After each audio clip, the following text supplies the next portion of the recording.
أعوذ بالله من الشيطان الرجيم. بسم الله الرحمن الرحيم.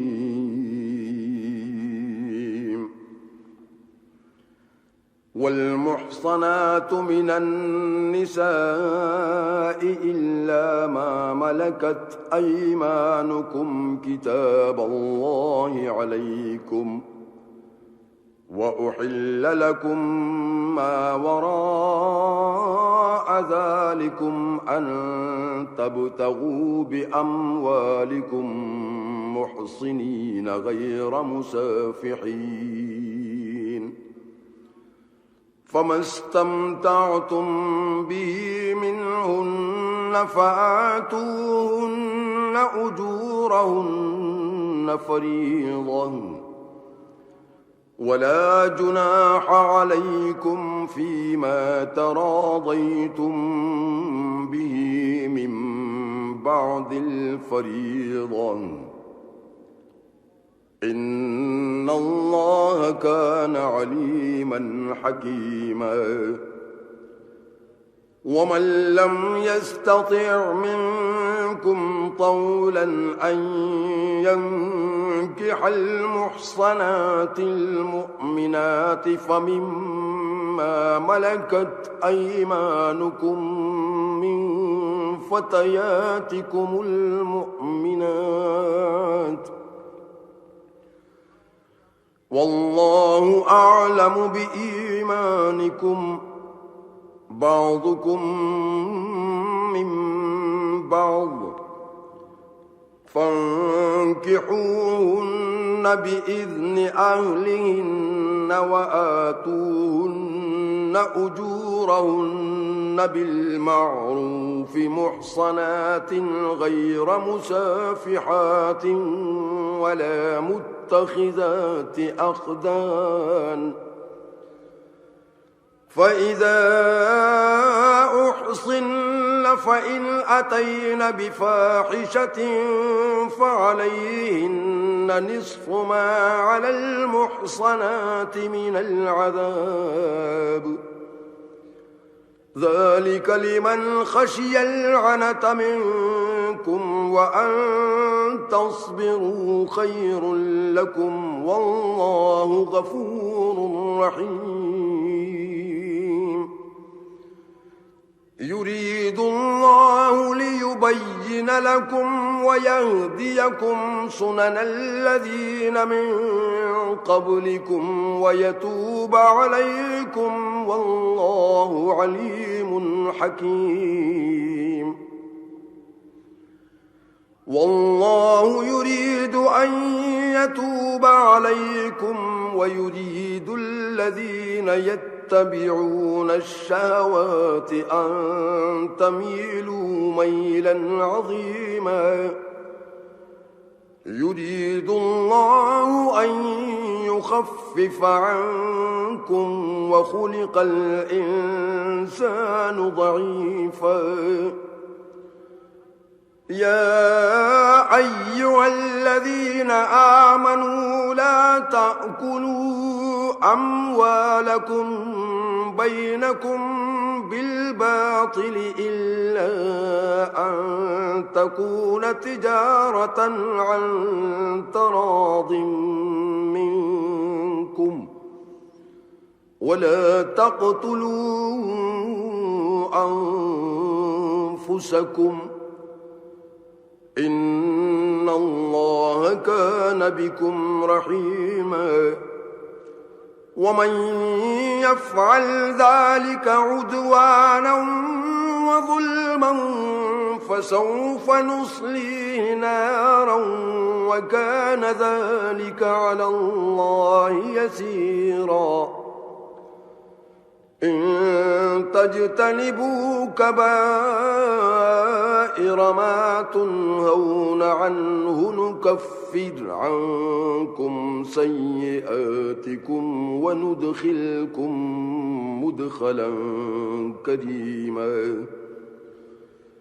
ولا تتمنوا ما فضل الله به بعضكم على بعض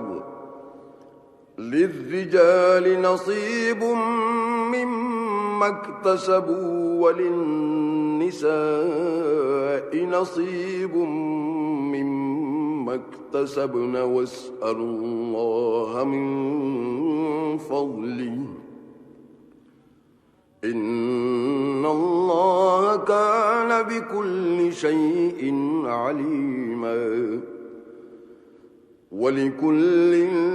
جعلنا موالي مما ترك الوالدان والأقربون والذين عقدت أيمانكم فآتوهم نصيبهم إن الله كان على كل شيء شهيدا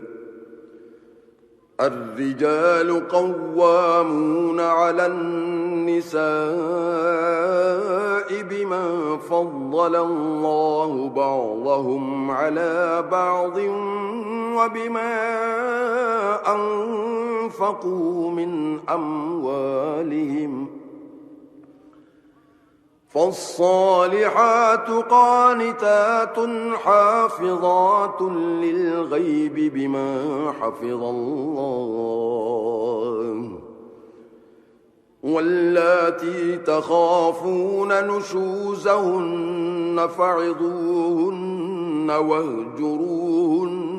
في المضاجع واضربوهن فإن أطعنكم فلا تبغوا عليهن سبيلا إن الله كان عليا كبيرا وإن خفتم شقاق بينهما فابعثوا حكما من أهله وحكما من أهلها إن يريدا إصلاحا يوفق الله بينهما إن الله كان عليما خبيرا واعبدوا الله ولا تشركوا به شيئا وبالوالدين إحسانا وبذي القربى واليتامى والمساكين والجار ذي القربى والجار الجنب والصاحب بالجنب وابن السبيل وما ملكت أيمانكم إن الله لا يحب من كان مختالا فخورا الذين يبخلون ويأمرون الناس بالبخل ويكتمون ما آتاهم الله من فضله وأعتدنا للكافرين عذابا مهينا والذين ينفقون أموالهم رئاء الناس ولا يؤمنون بالله ولا باليوم الآخر ومن يكن الشيطان له قرينا فساء قرينا وماذا عليهم لو آمنوا بالله واليوم الآخر وأنفقوا مما رزقهم الله وكان الله بهم عليما إن الله لا يظلم مثقال ذرة وإن تك حسنة يضاعفها ويؤت من لدنه أجرا عظيما فكيف إذا جئنا من كل أمة بشهيد وجئنا بك على هؤلاء شهيدا يومئذ يود الذين كفروا وعصوا الرسول لو تسوى بهم الأرض ولا يكتمون الله حديثا يا أيها الذين آمنوا لا تقربوا الصلاة وأنتم سكارى حتى تعلموا ما تقولون ولا جنبا إلا عابري سبيل حتى تغتسلوا وإن كنتم مرضى أو على سفر أو جاء أحد منكم من الغائط أو لامستم النساء فلم تجدوا ماء فتيمموا صعيدا طيبا فامسحوا بوجوهكم وأيديكم إن الله كان عفوا غفورا ألم تر إلى الذين أوتوا نصيبا من الكتاب يشترون الضلالة ويريدون أن تضلوا السبيل والله أعلم بأعدائكم وكفى بالله وليا وكفى بالله نصيرا من الذين هادوا يحرفون الكلم عن مواضعه ويقولون سمعنا وعصينا واسمع غير مسمع وراعنا ليا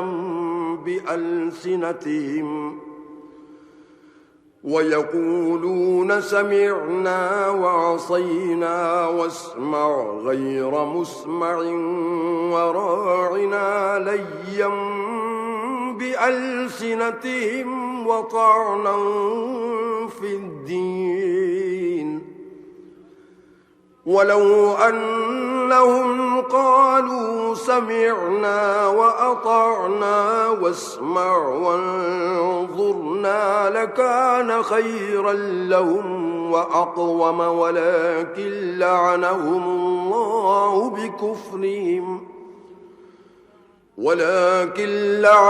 الله بكفرهم فلا يؤمنون إلا قليلا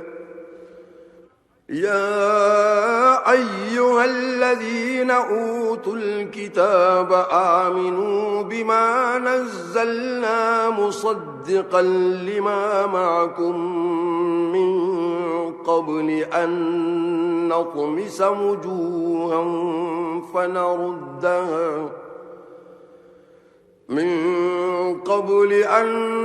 نطمس وجوها فنردها على أدبارها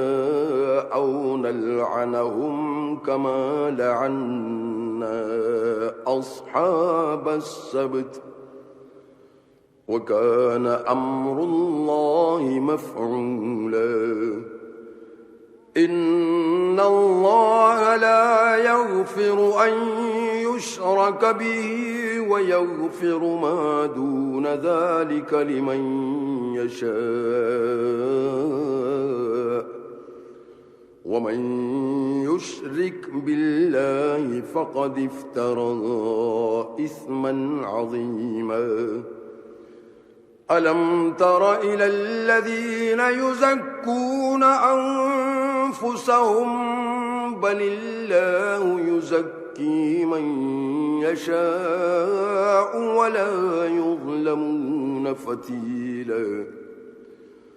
انظر كيف يفترون على الله الكذب وكفى به إثما مبينا ألم تر إلى الذين أوتوا نصيبا من الكتاب يؤمنون بالجبت والطاغوت ويقولون للذين كفروا هؤلاء أهدى من الذين آمنوا سبيلا أولئك الذين لعنهم الله ومن يلعن الله فلن تجد له نصيرا أم لهم نصيب من الملك فإذا لا يؤتون الناس نقيرا أم يحسدون الناس على ما آتاهم الله من فضله فقد آتينا آل إبراهيم الكتاب والحكمة وآتيناهم ملكا عظيما فمنهم من آمن به ومنهم من صد عنه وكفى بجهنم سعيرا إن الذين كفروا بآياتنا سوف نصليهم نارا كلما نضجت جلودهم بدلناهم جلودا غيرها ليذوقوا العذاب إن الله كان عزيزا حكيما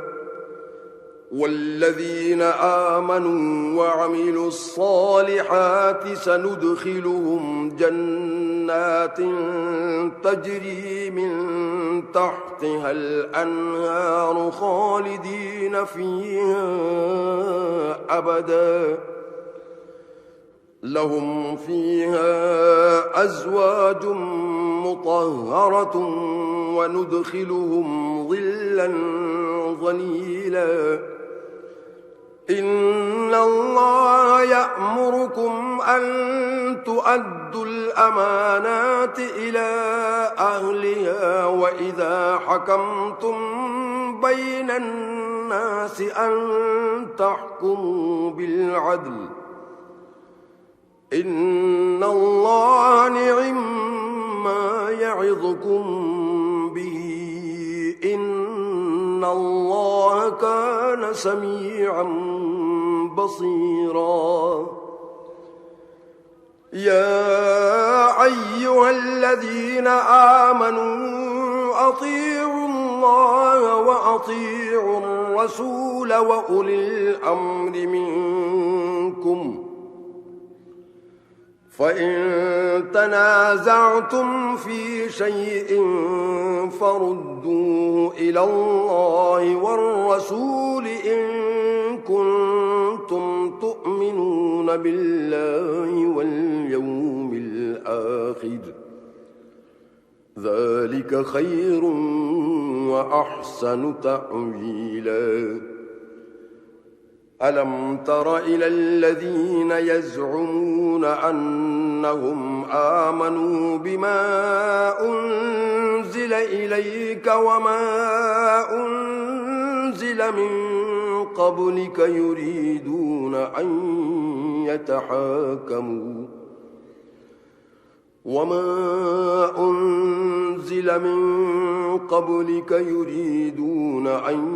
يتحاكموا إلى الطاغوت وقد أمروا أن يكفروا به ويريد الشيطان أن يضلهم ضلالا بعيدا وإذا قيل لهم تعالوا إلى ما أنزل الله وإلى الرسول رأيت المنافقين يصدون عنك صدودا فكيف إذا أصابتهم مصيبة بما قدمت أيديهم ثم جاءوك يحلفون بالله إن أردنا إلا إحسانا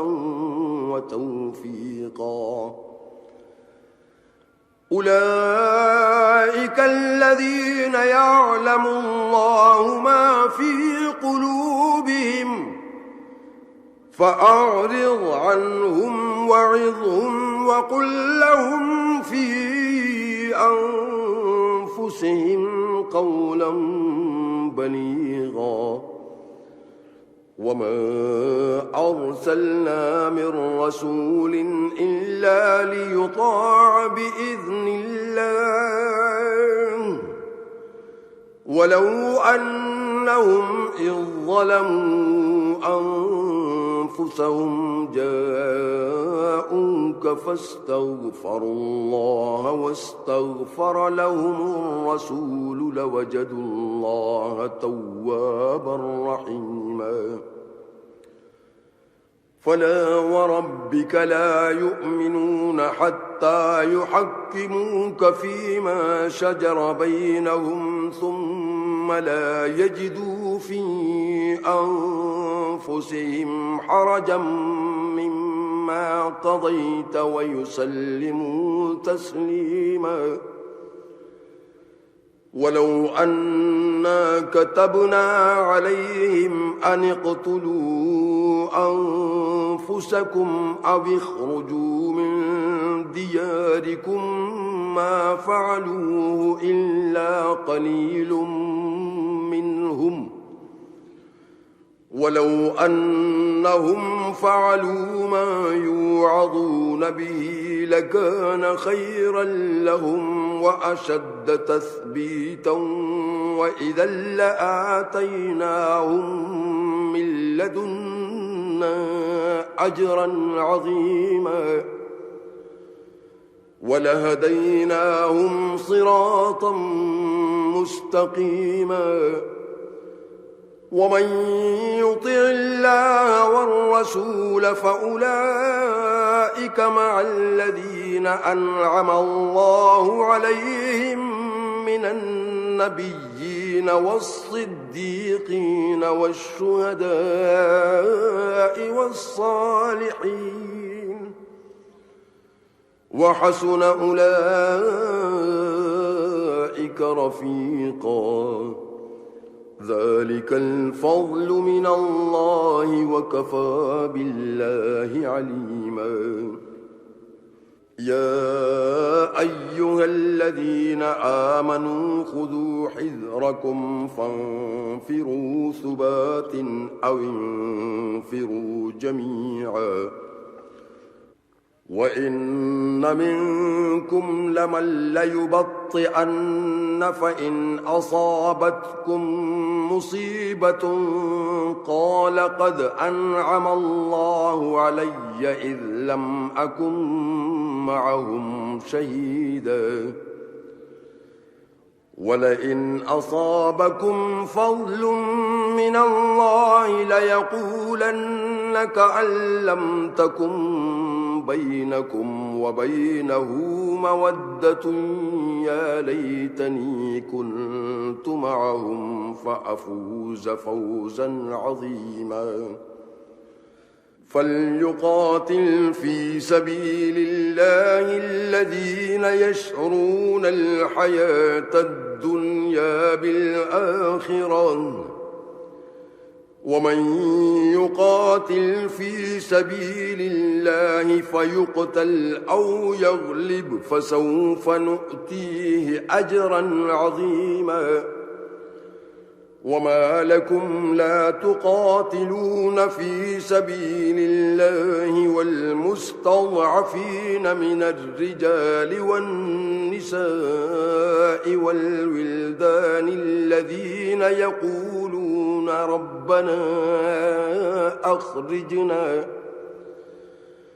الذين يقولون ربنا أخرجنا من هذه القرية الظالم أهلها واجعل لنا من لدنك وليا واجعل لنا من لدنك نصيرا الذين آمنوا يقاتلون في سبيل الله والذين كفروا يقاتلون في سبيل الطاغوت فقاتلوا أولياء الشيطان إن كيد الشيطان كان ضعيفا ألم تر إلى الذين قيل لهم كفوا أيديكم وأقيموا الصلاة وآتوا الزكاة فلما كتب عليهم القتال إذا فريق منهم يخشون الناس كخشية الله أو أشد خشية وقالوا ربنا لم كتبت علينا القتال لولا أخرتنا إلى أجل قريب قل متاع الدنيا قليل والآخرة خير لمن اتقى ولا تظلمون فتيلا أينما تكونوا يدرككم الموت ولو كنتم في بروج مشيدة وإن تصبهم حسنة يقولوا هذه من عند الله وإن تصبهم سيئة يقولوا هذه من عندك قل كل من عند الله فما لهؤلاء القوم لا يكادون يفقهون حديثا ما أصابك من حسنة فمن الله وما أصابك من سيئة فمن نفسك وأرسلناك للناس رسولا وكفى بالله شهيدا من يطع الرسول فقد أطاع الله ومن تولى فما أرسلناك عليهم حفيظا ويقولون طاعة فإذا برزوا من عندك بيت طائفة منهم غير الذي تقول والله يكتب ما يبيتون فأعرض عنهم وتوكل على الله وكفى بالله وكيلا أفلا يتدبرون القرآن ولو كان من عند غير الله لوجدوا فيه اختلافا كثيرا وإذا جاءهم أمر من الأمن أو الخوف أذاعوا به ولو ردوه إلى الرسول وإلى أولي الأمر منهم لعلمه الذين يستنبطونه منهم ولولا فضل الله عليكم ورحمته لاتبعتم الشيطان إلا قليلا فقاتل في سبيل الله لا تكلف إلا نفسك وحرض المؤمنين عسى الله أن يكف بأس الذين كفروا والله أشد بأسا وأشد تنكيلا من يشفع شفاعة حسنة يكن له نصيب منها ومن يشفع شفاعة سيئة يكن له كفل منها وكان الله على كل شيء مقيتا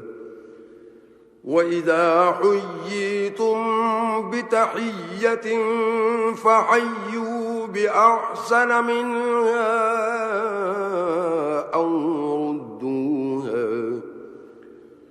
إن الله كان على كل شيء حسيبا الله لا إله إلا هو ليجمعنكم إلى يوم القيامة لا ريب فيه ومن أصدق من الله حديثا فما لكم في المنافقين فئتين والله أركسهم بما كسبوا أتريدون أن تهدوا من أضل الله ومن يضلل الله فلن تجد له سبيلا ودوا لو تكفرون كما كفروا فتكونون سواء فلا تتخذوا منهم أولياء حتى يهاجروا في سبيل الله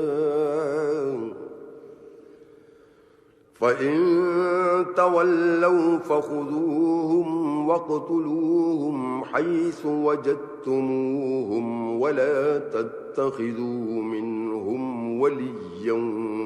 ولا نصيرا إلا الذين يصلون إلى قوم بينكم وبينهم ميثاق أو جاءوكم حصرت صدورهم أن يقاتلوكم أو يقاتلوا قومهم ولو شاء الله لسلطهم عليكم فلقاتلوكم فإن اعتزلوكم فلم يقاتلوكم وألقوا إليكم السلم فما جعل الله لكم عليهم سبيلا ستجدون آخرين يريدون أن يأمنوكم ويأمنوا قومهم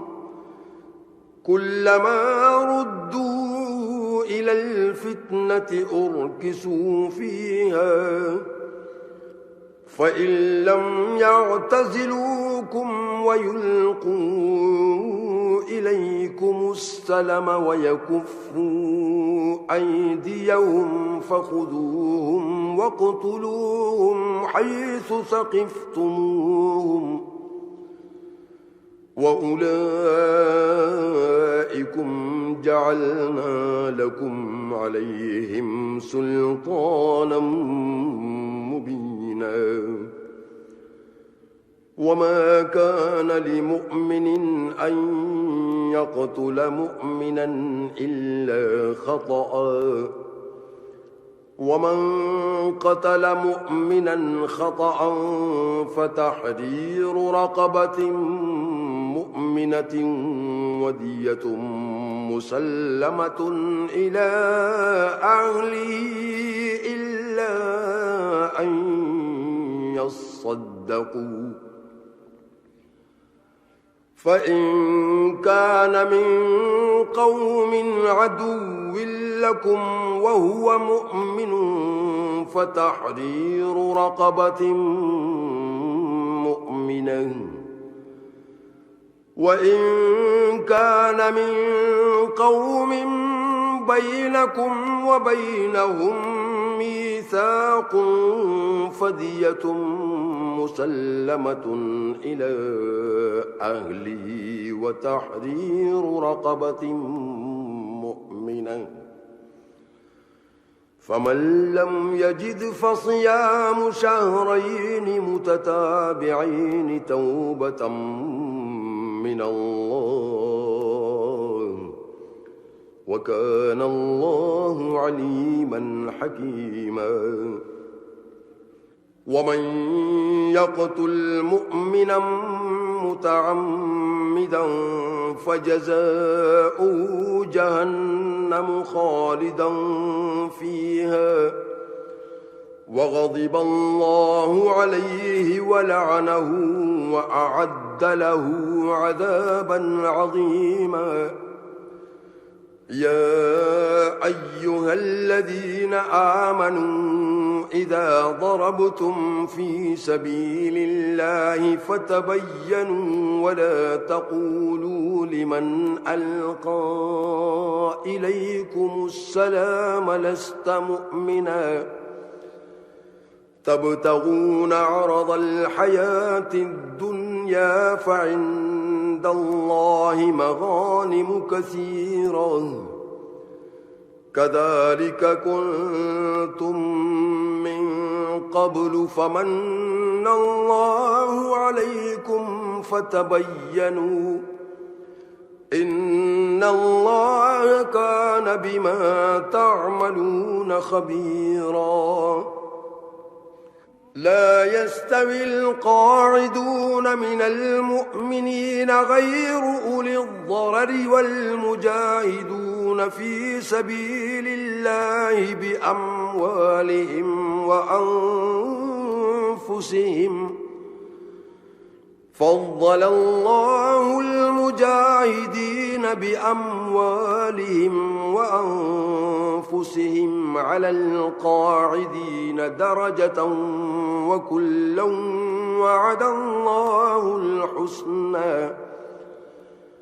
وفضل الله المجاهدين على القاعدين أجرا عظيما درجات منه ومغفرة ورحمة وكان الله غفورا رحيما. إن الذين توفاهم الملائكة ظالمي أنفسهم قالوا فيم كنتم قالوا كنا مستضعفين في الأرض قالوا ألم تكن أرض الله واسعة فتهاجروا فيها فأولئك مأواهم جهنم وساءت مصيرا. إلا المستضعفين من الرجال والنساء والولدان لا يستطيعون حيلة ولا يهتدون سبيلا فأولئك عسى الله أن يعفو عنهم وكان الله عفوا غفورا. ومن ومن يهاجر في سبيل الله يجد في الأرض مراغما كثيرا وسعة ومن يخرج من بيته مهاجرا إلى الله ورسوله ثم يدركه الموت فقد وقع أجره على الله وكان الله غفورا رحيما وإذا ضربتم في الأرض فليس عليكم جناح أن تقصروا من الصلاة إن خفتم أن يفتنكم الذين كفروا إن الكافرين كانوا لكم عدوا مبينا وإذا كنت فيهم فأقمت لهم الصلاة فلتقم طائفة منهم معك وليأخذوا أسلحتهم فإذا سجدوا فليكونوا من ورائكم ولتأت طائفة أخرى لم يصلوا فليصلوا معك وليأخذوا حذرهم وأسلحتهم ود الذين كفروا لو تغفلون عن أسلحتكم وأمتعتكم فيميلون عليكم ميلة واحدة ولا جناح عليكم إن كان بكم أذى من مطر أو كنتم مرضى أن تضعوا أسلحتكم وخذوا حذركم إن الله أعد للكافرين عذابا مهينا فإذا قضيتم الصلاة فاذكروا الله قياما وقعودا وعلى جنوبكم فإذا اطمأننتم فأقيموا الصلاة إن الصلاة كانت على المؤمنين كتابا موقوتا ولا تهنوا في ابتغاء القوم إن تكونوا تعلمون فإنهم يعلمون كما تعلمون وترجون من الله ما لا يرجون وكان الله عليما حكيما إنا أنزلنا إليك الكتاب بالحق لتحكم بين الناس بما أراك الله ولا تكن للخائنين خصيما واستغفر الله إن الله كان غفورا رحيما ولا تجادل عن الذين يختانون أنفسهم إن الله لا يحب من كان خوانا أثيما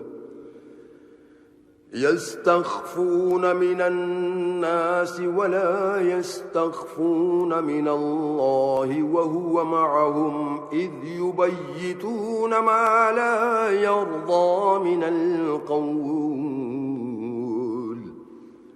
وكان الله بما يعملون محيطا ها أنتم هؤلاء جادلتم عنهم في الحياة الدنيا فمن يجادل الله عنهم يوم القيامة أم من يكون عليهم وكيلا ومن يعمل سوءا أو يظلم نفسه ثم يستغفر الله يجد الله غفورا رحيما ومن يكسب إثما فإنما يكسبه على نفسه وكان الله عليما حكيما ومن يكسب خطيئة أو إثما ثم يرم به بريئا فقد احتمل بهتانا وإثما مبينا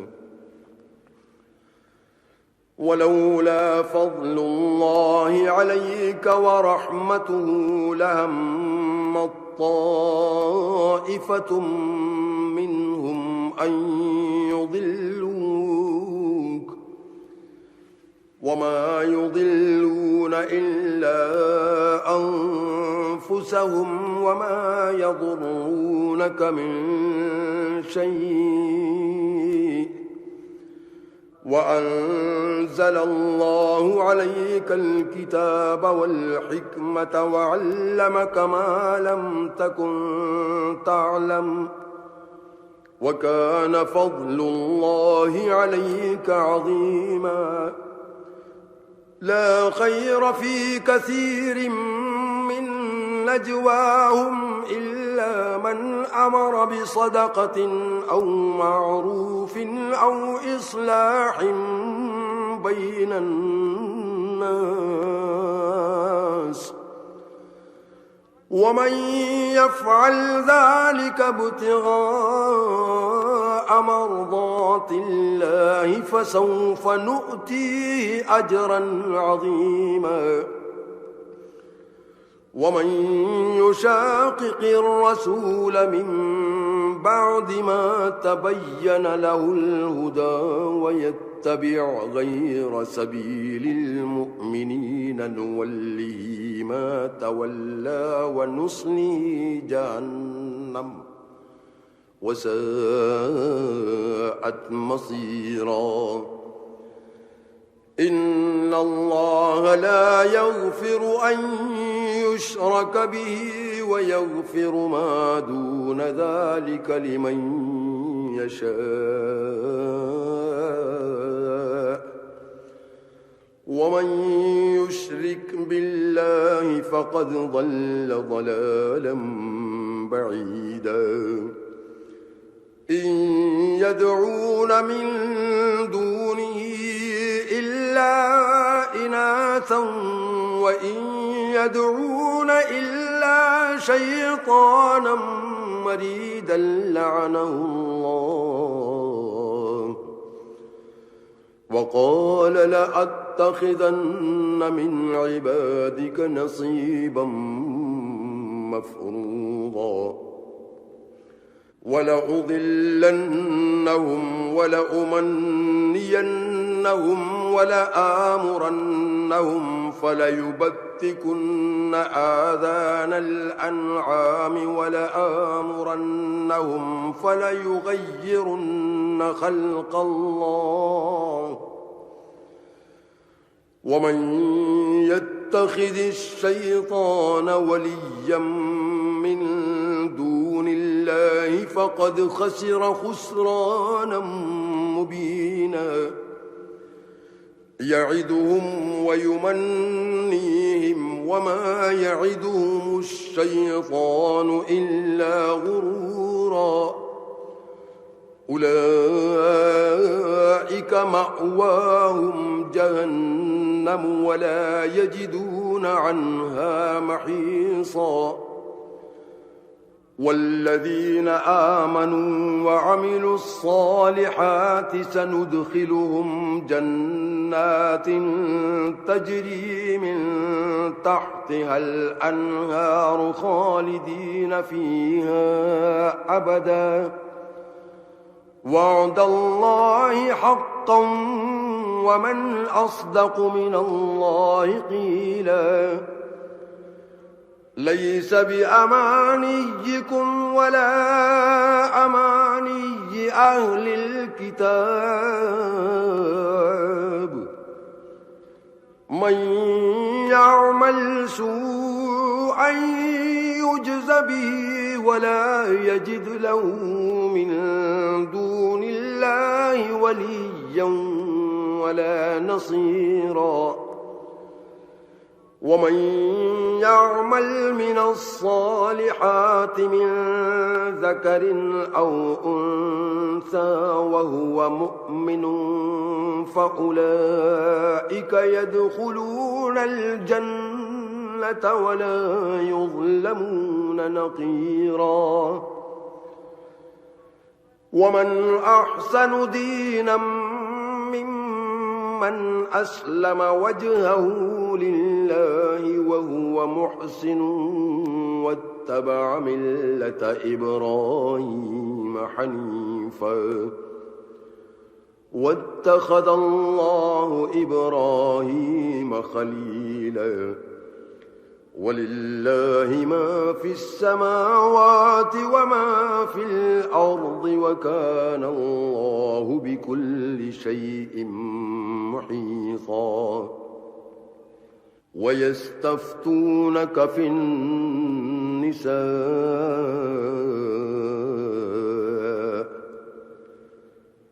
قل الله يفتيكم فيهن وما يتلى عليكم في الكتاب في يتامى النساء اللاتي لا تؤتونهن ما كتب لهن وترغبون أن تنكحوهن والمستضعفين من الولدان وأن تقوموا لليتامى بالقسط وما تفعلوا من خير فإن الله كان به عليما وإن امرأة خافت من بعلها نشوزا أو إعراضا فلا جناح عليهما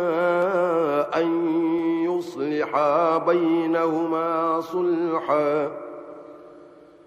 والصلح خير وأحضرت الأنفس الشح وإن تحسنوا وتتقوا فإن الله كان بما تعملون خبيرا ولن تستطيعوا أن تعدلوا بين النساء ولو حرصتم فلا تميلوا كل الميل فتذروها كالمعلقة وإن تصلحوا وتتقوا فإن الله كان غفورا رحيما وإن يتفرقا يغن الله كلا من سعته وكان الله واسعا حكيما ولله ما في السماوات وما في الأرض ولقد وصينا الذين أوتوا الكتاب من قبلكم وإياكم أن اتقوا الله وإن تكفروا فإن لله ما في السماوات وما في الأرض وكان الله غنيا حميدا ولله ما في السماوات وما في الأرض وكفى بالله وكيلا إن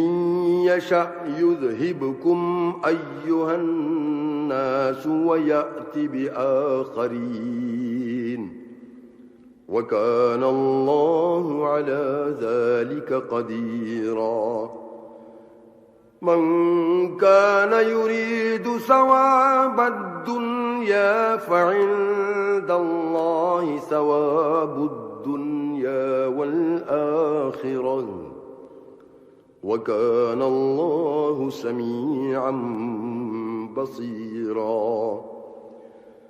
يا أيها الذين آمنوا كونوا قوامين بالقسط شهداء لله ولو على أنفسكم أو الوالدين والأقربين إن يكن غنيا أو فقيرا فالله أولى بهما فلا تتبعوا الهوى أن تعدلوا وإن تلووا أو تعرضوا فإن الله كان بما تعملون خبيرا يا أيها الذين آمنوا بالله ورسوله والكتاب الذي نزل على رسوله والكتاب الذي أنزل من قبل ومن يكفر بالله وملائكته وكتبه ورسله واليوم الآخر فقد ضل ضلالا بعيدا إن الذين آمنوا ثم كفروا ثم آمنوا ثم كفروا ثم ازدادوا كفرا لم يكن الله ليغفر لهم ولا ليهديهم سبيلا بشر المنافقين بأن لهم عذابا أليما الذين يتخذون الكافرين أولياء من دون المؤمنين أيبتغون عندهم العزة فإن العزة لله جميعا وقد نزل عليكم في الكتاب أن إذا سمعتم آيات الله يكفر بها ويستهزأ بها فلا تقعدوا معهم حتى يخوضوا في حديث غيره إنكم إذا مثلهم إن الله جامع المنافقين والكافرين في جهنم جميعا الذين يتربصون بكم فإن كان لكم فتح من الله قالوا ألم نكن معكم وإن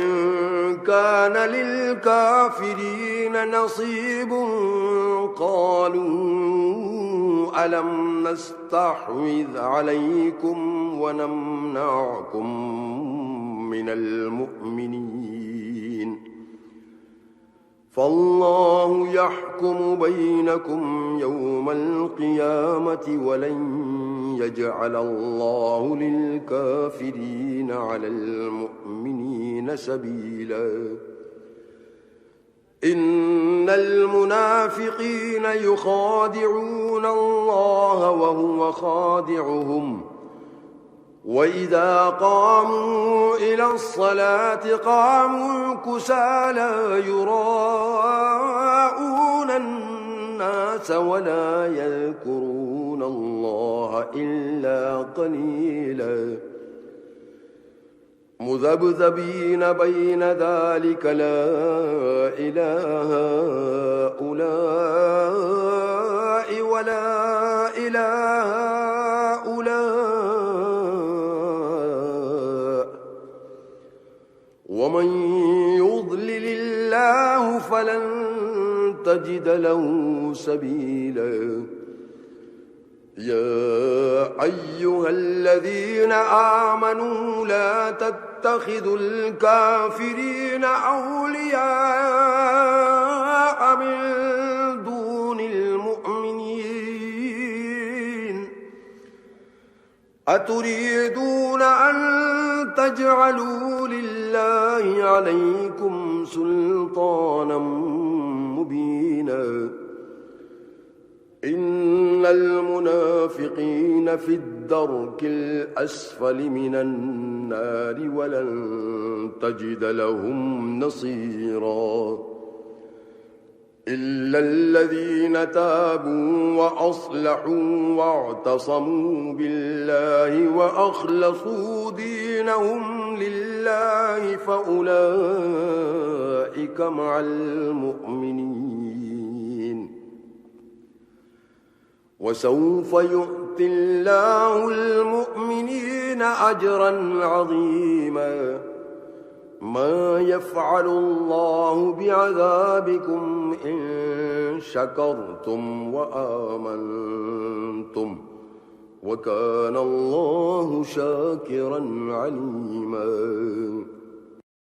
أعوذ بالله من الشيطان الرجيم بسم الله الرحمن